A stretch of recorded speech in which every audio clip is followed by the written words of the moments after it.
BPI TV no se hace responsable por las opiniones emitidas por nuestros entrevistados.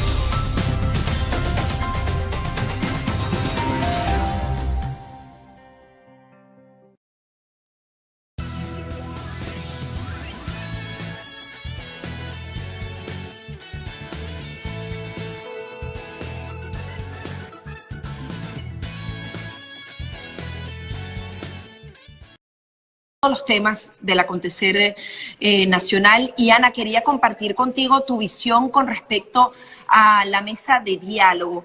A veces nos choca un poco porque pareciera que los países en pro de alcanzar esa paz y que exista democracia en Venezuela, como que se les olvida ese carácter dictatorial que tiene el régimen de Nicolás Maduro.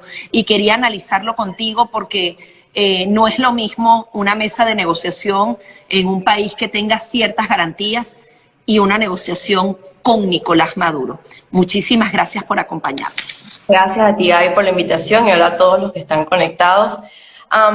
Con respecto a la mesa de negociación con el régimen de Nicolás Maduro, hay una narrativa acá dentro del país y veo que también internacionalmente que ha dejado a un lado un poco el hecho de que el gobierno de Nicolás Maduro no es un régimen democrático, no es un régimen con déficit democrático, como muchos han dicho, es un régimen que se le ha acusado incluso de crímenes de lesa humanidad, ¿no? Y hay que tener eso muy claro y tenerlo sobre la mesa para saber con quién se está negociando y para que de verdad no tengan expectativas muy altas con respecto al proceso de que ellos se van a sentar a negociar su capitulación o su salida del poder. Eso no va a pasar y eso es una expectativa que siempre se tiene en los procesos de diálogo venezolanos en los pasados, en el de Noruega, en el de República Dominicana y todos los que ya sabemos, siempre se espera que el gobierno salga del poder por medio de la negociación y eso no va a pasar en esta negociación. Principalmente por el carácter del régimen, por la naturaleza del régimen y saber que ellos se están sentando porque por primera vez en todos los procesos de diálogo tienen necesidades y tienen demandas que hacer, ¿no? Y para eso necesitan pasar por una negociación con la oposición. Ellos, y Maduro lo ha dicho explícitamente, ni siquiera es algo que estoy sacando por conclusión o análisis, Maduro lo dice a cada rato en su narrativa, con una entrevista en Bloomberg, incluso que quiere un canal directo con Estados Unidos. Estados Unidos es el único país que puede levantar las sanciones, la oposición no tiene poder de levantamiento de sanciones, pero necesita pasar por ella y dar concesiones a la oposición para poder proyectar a la administración de Joe Biden y buscar ese levantamiento de sanciones, porque ellos se dieron cuenta que sin dinero no pueden mantenerse en el poder. Y por eso se están sentando, por eso hay concesiones en el CNE, por eso dejaron entrar el World Food Program y por eso ha hecho muchos cambios el gobierno de Nicolás Maduro. Pero siempre sabiendo que no es un régimen con déficit democrático, es un régimen que las instituciones del país están todas a la merced de un grupo de poder, ¿no? Por eso cuando hablan de las garantías en el CNE con un proceso de elecciones futuras, que no creo que de verdad den un resultado inmediato en las elecciones del 21 de noviembre, están hablando mucho de elecciones cuando sabemos que en un régimen de estos las elecciones son instrumentales. La verdad no van a dejar que estén en unas concesiones que amenacen directamente el poder el primer. Es una negociación que no va a llevar a una transición democrática, porque yo veía un poco el documento, o sea, prácticamente lo que leían en la mediación, eso de que se constituyera la paz, se reconocieran las instituciones democráticas, es realmente el discurso de Maduro el que estaba plasmado en ese papel, porque no es que cese la violencia con los venezolanos que se han tenido que ir, más de 5 millones, sino que cese la violencia de que supuestamente no se ejecuten más golpes de Estado dentro de Venezuela.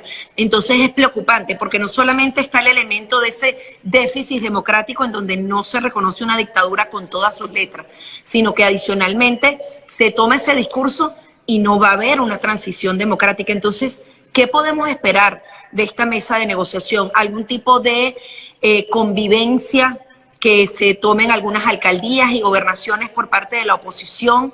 y que se alcancen algunos acuerdos humanitarios, pero más allá de eso, no hay mucho más que esperar de esa mesa. ¿Cómo lo ves? Todo depende mucho también de cómo se organice la oposición, cómo van a articular las demandas. Tienen que negociar internamente para saber cuál es la vía que quieren. Este proceso de negociación también es una oportunidad, ¿no?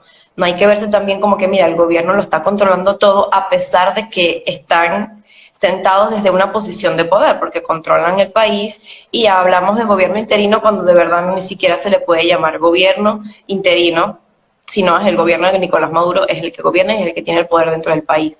Pero hay que verlo como una oportunidad porque ellos están dispuestos a ceder porque tienen necesidades. Incluso otra de las necesidades que tienen es la legitimidad internacional, y es una de las exigencias que está haciendo Maduro, reconocerme como gobierno. Y si eso pasa, se le quita mucho poder a la oposición, porque prácticamente uno de los pilares que se ha construido en estos últimos 2 años, ese símbolo, vamos a decirle símbolo del gobierno interino, pero al final tiene reconocimiento internacional, ¿no? Tiene que verse como una oportunidad de la oposición de lograr acuerdos que sirvan para una estrategia a largo plazo, unos acuerdos quizás institucionales que representen un problema en el mediano o largo plazo para el chavismo, no en el corto plazo, porque igual las transiciones al poder no van a ser, las transiciones a la democracia no son de un día para otro, no existen soluciones mágicas, y creo que también algo positivo que veo es que ya la narrativa de la oposición no es, mira, vamos a salir del gobierno mañana, Maduro sale mañana, que es algo muy inmediato y que juega, y que juega con las expectativas y con las esperanzas de las personas, porque eso no es realista. Entonces hay que verlo como una oportunidad para la oposición para hacer concesiones específicas, y que al final deben saber cómo hacer las demandas, porque dentro del país mayoría no es el gobierno, y la oposición, si sabe articularse y de verdad tener una estrategia a largo plazo, puede representar una amenaza para el gobierno. Algo que ha pasado históricamente es que hay ciclos dentro del panorama político venezolano, y cada vez que la oposición logra unirse bajo lo que sea, bajo la mesa de unidad democrática, lo que sea que ha podido, cuando la oposición se une y plantea una estrategia, el gobierno sabe que es una oposición unida que representa una amenaza.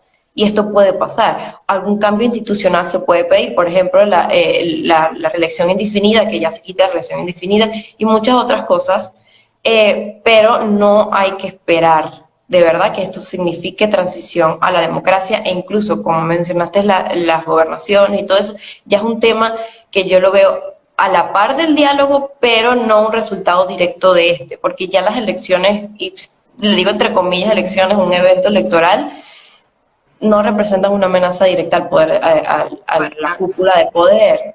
La oposición no se va a poder organizar, no van a haber primarias, van a haber varios candidatos y se van a perder muchísimos espacios, y adicionalmente más de 5.4 millones de personas que podían votar por esa oposición ya no están en el país y no pueden participar en estas elecciones. También quería hablar un poquito contigo el tema de la conformación de esa mesa de diálogo en México.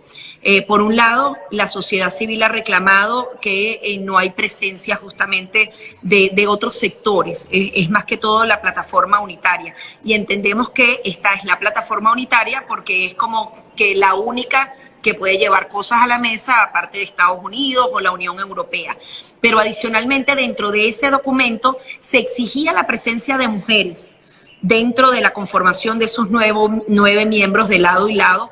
Y quería que tú, como una persona joven que justamente ha empezado a dar opiniones de peso, que incluso ha sido reseñadas, por ejemplo, como el diario El País de España, vieras cómo está esa inclusión de las mujeres y de la juventud, porque al final tanto el régimen de Maduro como la oposición rota entre los mismos personajes, y a veces visiones distintas y gente de otro lado podrían justamente dar, no sé, una patada a la mesa y dar otra visión. ¿Cómo ves tú esa participación y si es posible que mujeres y jóvenes estén allí? Es que según los datos de la ONU, 34% de las negociaciones son más exitosas si hay mujeres dentro. Pero ya vamos a un problema muy cultural y no solamente venezolano. Evidentemente la cultura venezolana es machista y creo que no es un secreto para nadie. Y dentro de los partidos tradicionales o dentro de la cúpula de los partidos, la verdad no hay liderazgos fuertes de mujeres, y si los hay son mínimos, y siempre la cúpula de todos los partidos, incluyendo de oposición, hay muy pocas mujeres. Entonces, exigirle a los partidos buscar dentro de su base a alguien para incluirlo, me parece, dentro de lo serio que es el asunto en Venezuela, me parece, voy a utilizar la palabra forzado, un poco rebuscado, porque no sé cuáles son las perspectivas y qué tanto poder tengan las mujeres dentro de la estructura de cada partido. Y algo que también yo critico mucho también las estructuras tradicionales de los partidos, que yo a veces ni siquiera les digo que funcionan como partidos políticos, sino como maquinarias electorales, porque solamente se activan cuando hay una elección cerca y no hacen el trabajo cuando no hay elecciones, ¿no? Y muchos de los partidos ni siquiera tienen elecciones dentro de ellos, no tienen elecciones para mover liderazgos, no tienen para renovar caras, y siempre vemos las mismas personas todo el tiempo, un poco con excepciones mínimas, pero siempre son las mismas caras. Entonces, una crítica que dejo abierta el hecho de que ya la clase política venezolana se ha quedado estancada, ¿no? Y que hay una generación de relevo que aparte no ve como la participación en política algo viable, o hay un descontento gigante en la población que rechaza a los partidos políticos y rechaza a la parte política en general porque no ven una solución, o como que es lo mismo de siempre. Y se puede utilizar esta plataforma para empezar ese cambio, pero creo que es una exigencia que va como paralelo al proceso de cambio, ¿no? Porque ya es la estructura tradicional de los partidos, aparte que estamos en un contexto no democrático, es un contexto de autoritarismo en la que los partidos están súper reducidos en su actuación, están súper reducidos incluso en participación, porque ni siquiera en este proceso regional estaban habilitadas las tarjetas de voluntad popular de Primera Justicia, sino están las que pasaron el año pasado. Que las secuestraron prácticamente, ¿no? Para que no participaran. Entonces, otra exigencia que se debería hacer en el proceso de diálogo. Pero creo que en general la clase política venezolana necesita caras nuevas, necesita conectar con las personas, porque eso es algo muy importante y que la gente está diciendo. Yo no me veo representada en ese proceso de diálogo, yo no me veo ahí cuáles están mis exigencias. Y está bien que eso es un tema de cúpulas, evidentemente, pero que la población venezolana prácticamente no le está dando suficiente atención al proceso de diálogo. Es como que, bueno, ahí hay otra cosa. Tómenlo como oportunidad para hacer unas concesiones que la gente pueda ver importantes, o que puedan dar el primer paso a conectar con las personas y a ganar otra vez la confianza que perdieron por el mismo discurso que se tiene, perdieron por las promesas que se hicieron a la población, y otra vez lo mismo. Y también esto juega un papel importante del gobierno, ¿no? Porque el gobierno aplica una estrategia de división de la oposición y de cooptación porque busca meter e integrar dentro de sus filas a partes de la oposición mediante sobornos, mediante incentivos, y da incentivos distintos a cada parte de la oposición para que se dividan y al final se sienten en una mesa de negociación internacional sin ningún objetivo, sin ninguna demandas cohesionadas entre todos. Porque hasta este punto, incluso hace como unos pocos días, tuve un meeting con los rectores del CNE y me di cuenta que ellos mismos aceptaban que dentro de la oposición hay problemas y que no se han llegado todavía a un consenso entre ellos de participación o no. Y para mí me parece inaudito que aquí a mitad del mes de agosto todavía la oposición no haya dado un statement, una declaración para decidir qué es lo que se va a hacer en las elecciones. Y son elecciones que se pudo haber pensado hace más de un año, porque se sabía que este año estaban esas elecciones. Entonces es un problema ya de la oposición que es mejorable, se puede reparar. Yo no pienso que los ciudadanos venezolanos están derrotados, ni que la oposición está totalmente derrotada, porque que estén sentados ahí es una señal, ¿no? Y que la oposición siga haciendo ruido internacionalmente. Hay quienes dicen que para destruir una democracia la mejor manera es atacar a la clase media. Obviamente la clase media es la más golpeada en todo este proceso de más de 20 años en el régimen de Nicolás Maduro. Pero hemos estado viendo que están buscando reactivar esa economía, esta especie de burbuja con los bodegones en Caracas y todo eso. ¿Tú crees que más allá de la mesa de negociación, el gobierno de Nicolás Maduro esté tratando de irse hacia ese modelo chino, ese modelo ruso, donde el capitalismo está presente y eso podría ser por lo menos una ventanita donde vuelva a existir una clase media que pueda reconstruir a Venezuela. O sea, ¿cómo ves esa relación entre el tema económico, una posible reactivación, o realmente eso solamente va a beneficiar a un pequeño grupo que siempre va a tener lazos con el régimen? Mira, Gabriela, incluso en el estudio de la ENCOVI, si no me equivoco, los datos dieron de que la clase media venezolana prácticamente es inexistente. Cuando hablamos de una clase media antes, sabía que bueno, tienen una casa grande, tienen carro, tienen un trabajo estable, son profesionales, y ahora esos mismos profesionales, es algo que he escuchado mucho, bueno, viven en casas grandes, pero son casas vacías y no las pueden mantener. Así que la clase media venezolana es de este tamaño. Y este modelo chino que tú llamas, y yo siempre he dicho, no hay modelo chino, modelo ruso, es un modelo nuevo venezolano, es un modelo venezolano, ¿no? Obviamente uno busca la analogía afuera, pero es modelo venezolano al final, ¿no? Pero este cambio en la economía, que muchos hablan de que se arregló Venezuela no se arregló, solamente vemos una burbuja en la capital, y ni siquiera en toda la capital, porque tú vas al municipio Libertador y eso es otra Caracas. Totalmente, ¿no? Tú te quedas en Las Mercedes, estás en Chacao, estás en Las Mercedes, en Baruta, y tú puedes ver ese boom económico, pero fuera de Caracas no es lo mismo, evidentemente. Y esta actitud lo tomó el gobierno, pero fue gracias a las sanciones económicas, porque se vieron forzados, porque no tenían libertad en el sistema financiero internacional, se vieron forzados a hacerlo y a cambiar ese modelo económico porque ya no era viable en el largo plazo. Incluso vemos en la narrativa del gobierno que ni siquiera mencionan el socialismo. No mencionan socialismo, ya no vemos esa narrativa que antes tenía con Chávez, sino que Maduro y el gobierno de Maduro, y a mí ya estoy haciendo esa práctica de no ni siquiera decirle chavismo, sino madurismo, porque es más pragmático, es distinto. Con el cambio de gabinete vemos que está dejando atrás todos los que estaban en la cúpula de Chávez, y ahora es los que son más leales a los Rodríguez. Sobre este cambio en el gabinete. Y ya voy a mencionarte eso. Exacto, pero este boom económico no es algo de que capitalismo, no es algo de que va a haber una liberalización, yo le digo pseudo liberalización, porque a pesar de que le esté dejando un espacio a la empresa privada que antes no había, sigue habiendo un control férreo del Estado, sigue habiendo unas restricciones que quizá no vemos control de precios y no vemos control de cambio y nada por el estilo, pero incluso ese control de cambio no tiene base legal. Ellos simplemente decidieron dejar de aplicar las leyes que habían, pero no ha pasado por la Asamblea Nacional de decir, mira, ya no va a haber control de cambio, ya no va a haber control de precios. Simplemente fue, no los voy a aplicar. Para cualquier cosa volverle a quitar la alfombra. Exacto. O sea, pórtate bien y tienes tu negocio, pero en cualquier momento. O sea, no está realmente establecido. Es como, participa en la economía, pero no te metas en política y no me amenaces, porque yo sigo estando en el poder. Lo que sí hemos visto es que las sanciones de alguna u otra manera cumplieron su objetivo. No el objetivo de política exterior, que fue salir de Maduro, pero sí un objetivo de cambiar el comportamiento del gobierno. El gobierno sí cambió su comportamiento, y el gobierno está sentado en una mesa de negociación porque necesita el levantamiento de sanciones y necesita reconocimiento. Pero no veo que una clase media venezolana de verdad sea muy fuerte, porque son casi 2%, 1%, la verdad. Eso fue con los datos del ENCOVI de 2019, que es una mínima cantidad de personas que de verdad ganan lo suficiente en dólares, ¿no? E incluso esa misma ENCOVI, y hay otro estudio de Tincanova que dice que los sueldos ejecutivos más altos en Venezuela no pasan de $300. O sea, obviamente en general, ¿no?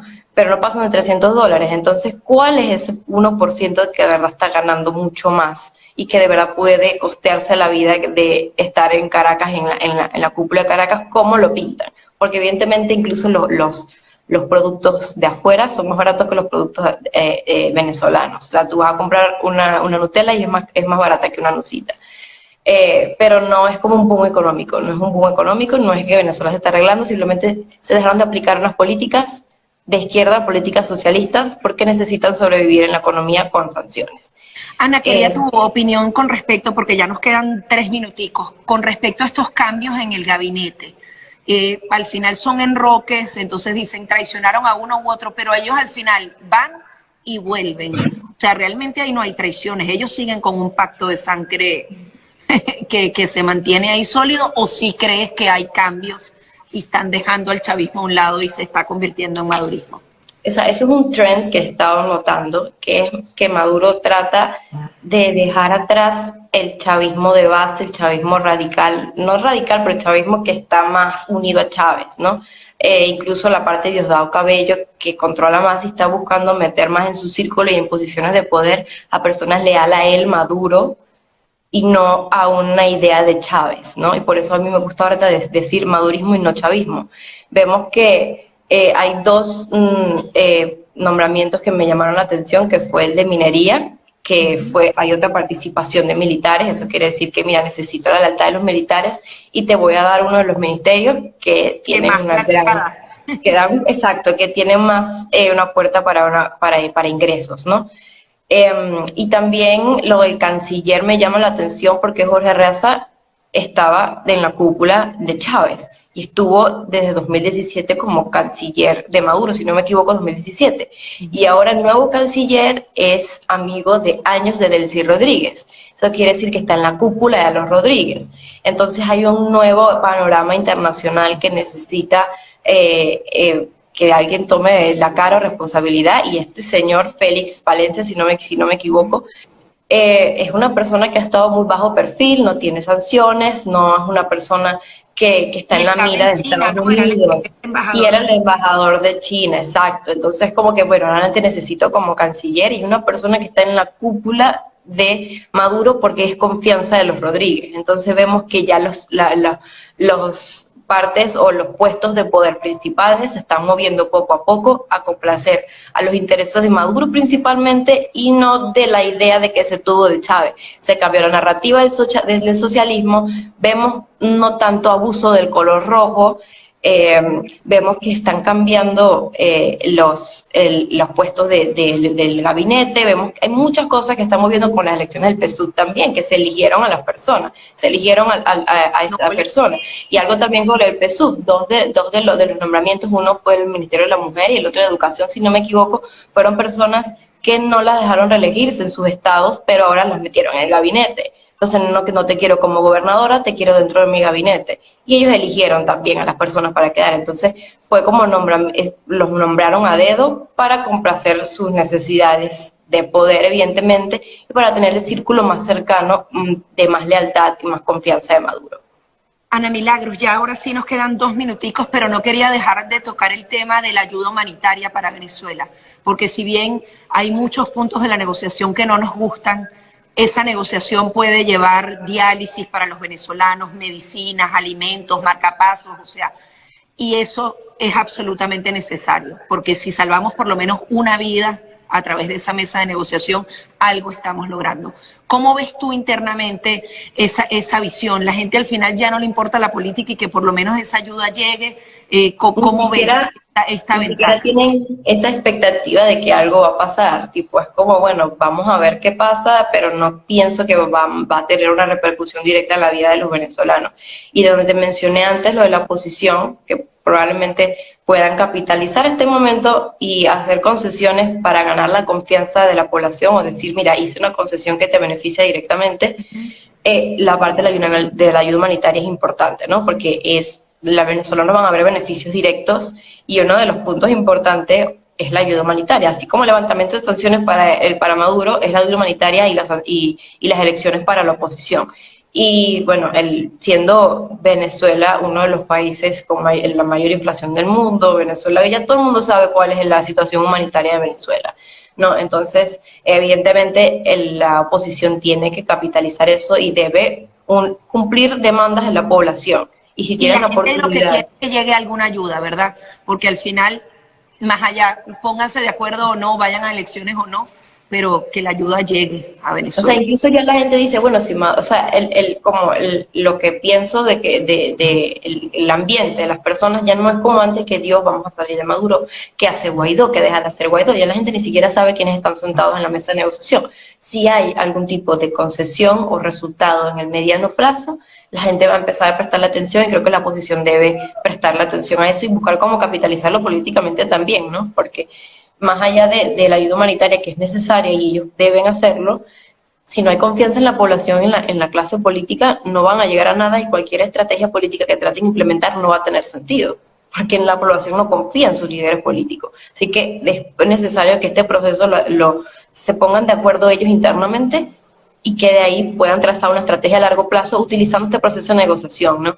Y es una crítica que también dejo porque no sé si se están poniendo de acuerdo, no sé qué cambios está pasando dentro de la oposición que lo diferencie de Barbados o lo diferencie de República Dominicana, ¿no? Y espero que dentro de la oposición ya estén los puntos claros y saber qué es lo que van a exigir y que no solamente son elecciones, porque no todo el problema venezolano no es electoral, ¿no? El problema venezolano no es electoral. Muchísimas gracias de verdad por tu visión con respecto a temas tan sensibles y tan importantes, y qué bueno que gente joven siga motivada y trabajando por Venezuela. A veces se nos hace muy poco común que estén allí. Así que muchísimas gracias, Ana. Gracias a ti, Gaby, por la invitación. Hasta luego.